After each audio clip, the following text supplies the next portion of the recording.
Police may use such coercive methods provided that the suspect turns out to be guilty and provided that the police are treated as themselves criminal if the suspect is not proven guilty. In all cases, police must be treated in precisely the same way as anyone else. Police in a libertarian society must take their chances like anyone else if they commit an act of invasion against someone, that someone had better turned out to deserve it. Otherwise, they are criminals. As a corollary, police can never be allowed to commit an invasion that is worse than or that is more than proportionate to the crime under investigation. The policeman who apprehends a criminal and arrests him, and the judicial and penal authorities who incarcerate him before trial and conviction, all should be subject to the universal law. In short, if they have committed an error and the defendant turns out to be innocent, then these authorities should be subject to the same penalties as anyone else who kidnaps and incarcerates an innocent man. Any invasion of the property of a non-criminal by anyone should be outlawed, regardless of who committed the deed. The policeman who guessed wrong and thereby aggressed against a non-criminal should therefore be considered just as guilty as any private wiretapper. Government police have not only no incentive to be efficient or worry about their customers' needs, they also have to live with the ever-present temptation to wield their power of force in a brutal and coercive manner. In actual fact, there is no absolute commodity called police protection any more than there is an absolute single commodity called food or shelter.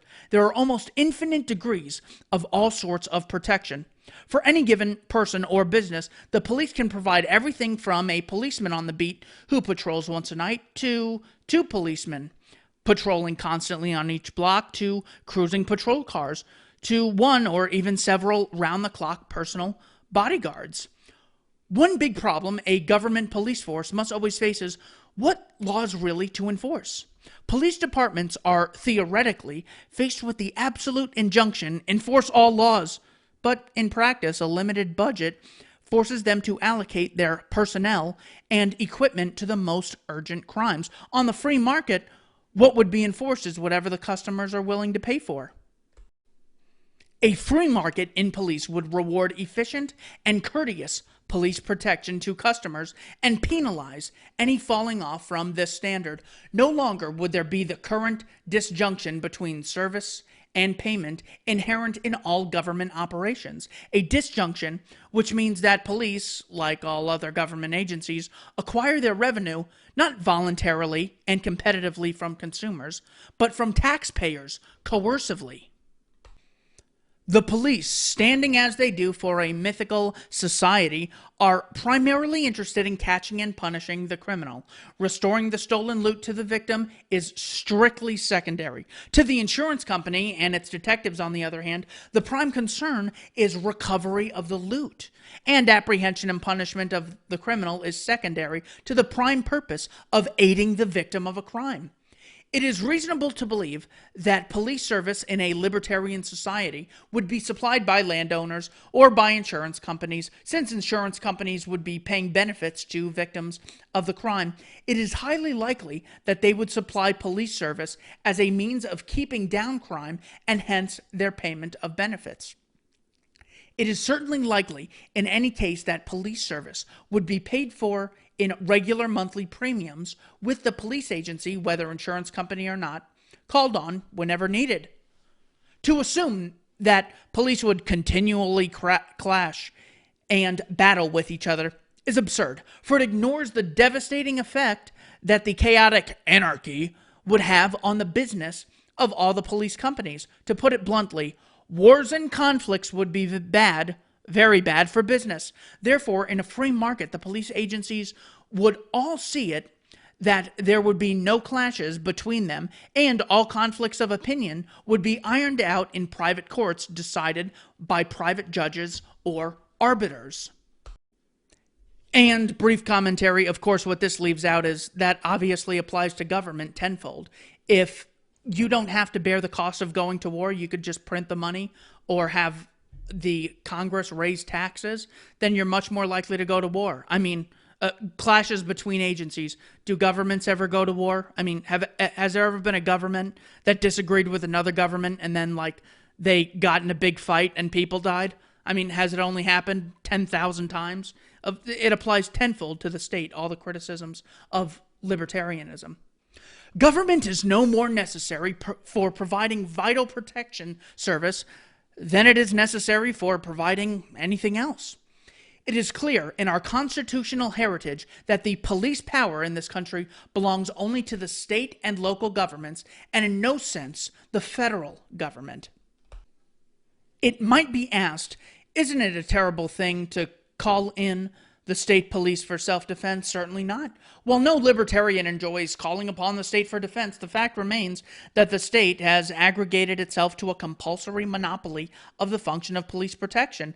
In such a situation, the state police are the only ones we can call upon for defense. To say that calling in the police for defense against crime is immoral is also to say that walking on the street is immoral, or flying on a plane is immoral, or sending a letter is immoral, because these are all, unfortunately, monopolized or subsidized by the government. If it is moral to use the monopoly post office, it is equally moral to use the services of the state police to aid in one's defense against crime. For while the state is the major criminal organization in our society, it is by no means the only one. Only thing I would take umbrage with here is that the state is the only mechanism for self-defense. I don't think they're the only ones. There are certainly voluntary private security organizations. There's also self-defense with a firearm.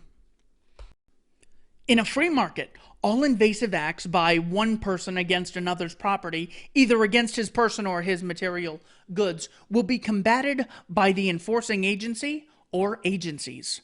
The force used by police agencies in defending individual freedom, i.e., in defending the persons and property of the citizens, is purely an inhibitory force. It is counter-intervention against true initiatory intervention. While such counteraction cannot maximize social utility, the utility of everyone in a society involved in interpersonal actions, it does maximize the utility of non-criminals, i.e., those who have been peacefully maximizing their own utility without inflicting losses upon others. Should these defense agencies do their job perfectly and eliminate all interventions, then their existence will be perfectly compatible with the maximization of social utility. The rich benefit less from such services as police protection, since they could more afford to pay for their own than the poor. Also, just because something is available to the rich temporarily, whoever the rich are in this case, doesn't mean that's who it's going to be provided to forever. Computers, at one time only rich people could afford. Cars, at one time only rich people could afford. Cell phones, printers, fans, air conditioning. Originally, only very few could benefit from those, but over time, because of private property, free trade, contract, and competition, those things were brought down in price as people innovated more. An absolute pacifist, a believer in total nonviolence, living in the area, would not consider himself protected by or receiving defense service from the police. On the contrary, he would consider any police in his area a detriment to him. A supply of defense services on the free market would mean maintaining the axiom of the free society, namely, that there be no use of physical force except in defense against those using force to invade person or property. This would imply the complete absence of a state apparatus or government, for the state, unlike all other persons and institutions in society, acquires its revenue not by exchanges freely contracted, but by a system of unilateral coercion called taxation. Defense in the free society, including such defense services to person and property as police protection and judicial findings, would therefore have to be supplied by people or firms who A, gained their revenue voluntarily rather than by coercion, and B, did not, as the state does, aggregate to themselves a compulsory monopoly of police or judicial protection. Only such libertarian provision of defense services would be consistent with a free market and a free society. Thus, defense firms would have to be as freely competitive and non-coercive against non-invaders as they are all other suppliers of goods and services on the free market. Defense service, like all other services, would be marketable and marketable only. Supplies of police and judicial service would be provided by insurance companies because it would be to their direct advantage to reduce the amount of crime as much as possible. In the purely free market society, a would-be criminal police or judiciary would find it very difficult to take power since there would be no organized state apparatus to seize and use as the instrumentality of command.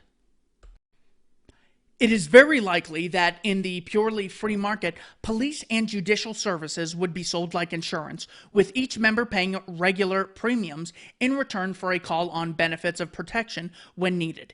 It is obvious that a more risky individual, such as one living in a crime area, would tend to pay a higher premium than individuals in another area. If the government did permit free competition in defense service, there would soon no longer be a central government over a territory. Defense agencies, police and judicial, would compete with one another in the same uncoerced manner as the producers of any other service on the market. The prices would be lower, the service more efficient, and for the first and only time, the defense system would be neutral in relation to the market. It would be neutral because it would be part of the market itself. The pure libertarian must advocate a society where an individual may voluntarily support none or any police or judicial agency that he deems to be efficient and worthy of his custom.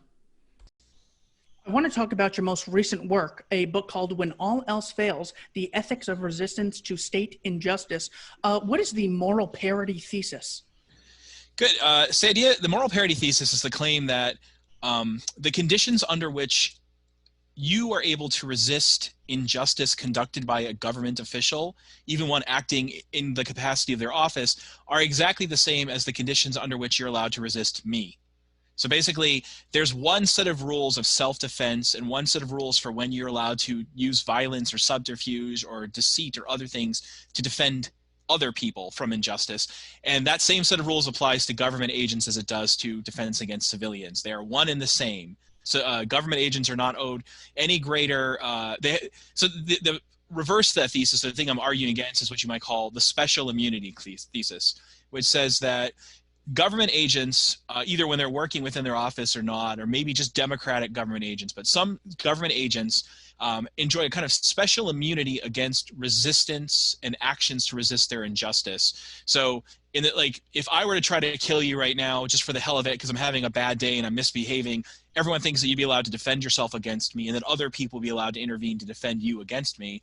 But most people think that if a police officer has a bad day and starts beating the crap out of somebody, that you just have to stop and let them do it.